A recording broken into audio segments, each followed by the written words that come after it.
ಆಡು ಮುಟ್ಟದ ಸೊಪ್ಪಿಲ್ಲ ನಿನ್ನ ಮೆಚ್ಚದವರ್ಯಾರಿಲ್ಲ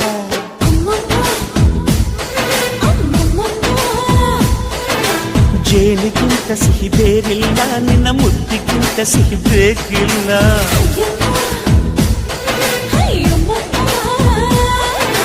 ಕಣ್ಣು ಕುಕ್ಕುವ ಬೆಚ್ಚಿ ಬೀಳುವ ಅಂದವಾದ ಹೆಣ್ಣು ರುಚಿ ರುಚಿಯ ಬಾಯಿ ಚಪ್ಪರಿಸ ಸಿಹಿಯಾದ ಹೆಣ್ಣು ಅಯ್ಯೋ ತಿಂದು ಬೇಗಿದರು ಆಸೆ ತೀರದ ಪಂಚಾಮೃತ ಇವಳು ಅಮ್ಮಮ್ಮಮ್ಮಮ್ಮೋ ವೈದ್ಯರಮ್ಮಮ್ಮಮ್ಮೋ ಅಮ್ಮಮ್ಮಮ್ಮಮ್ಮೋ